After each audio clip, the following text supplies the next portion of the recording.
was about July 11th that we had a severe windstorm come through the center part of Iowa. We weren't as affected as badly as actually areas a little further north and east of us were, but we were still pretty severely affected. It's one of the worst windstorms I've ever seen. This cornfield out here was pretty much laying completely flat. It was about a week before pollination, so we thought we probably almost were going to lose most of this crop, but amazingly the corn did start to stand back up, curve back up, or gooseneck is what we call it. And one of the interesting things that the corn crop, the plant, decided to do is it would shoot out additional brace roots to stabilize itself, because it sort of uprooted its primary base roots a little bit, and as it was trying to stand back up, it shot out at every couple nodes higher these brace roots to try to add additional stabilization for itself. Some of these roots didn't quite reach the ground, but you can see how it tried to do that.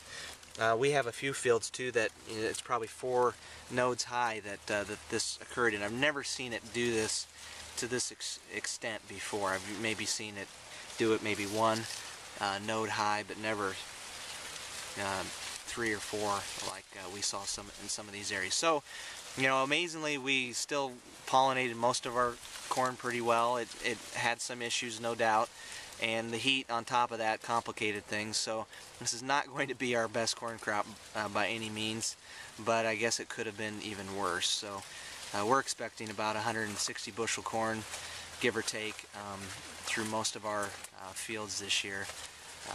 So we would like to see 200, but this year it looks like 160, and I guess we're fortunate that it's not 120 or 30, which I've heard in some areas that's what people are expecting. So we're pretty happy. On the other hand, the beans do look pretty good this year, and hopefully we can get good yields on the beans. All right, this is part of the row finder sensor technology that we put on this year with John Deere.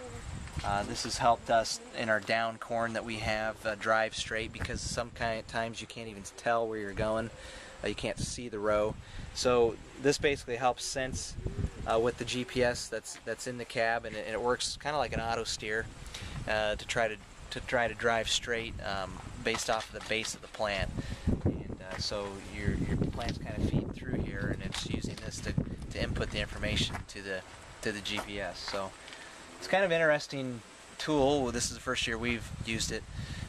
It doesn't always work. It's not the perfect solution for this kind of situation, but it has helped in some cases, especially at night when it's hard. How much to see. Do you notice it in just ease of running, or do you notice it in the bushels you're getting, or what's? Well, I think a little bit of both. I think certainly the ease of running is the biggest factor, because I think by the end of the day you would have a major migraine headache just concentrating so hard to try to figure out where you are, and you would, no matter how much you'd concentrate on some of these fields, you would always get off the row, so you'd be stopping and starting, and also I think you do save some more corn this way, because you're not pushing corn over, because you're driving it actually straight and you're helping it come into the head the way it should be, rather than actually pushing the corn over if you got off the row.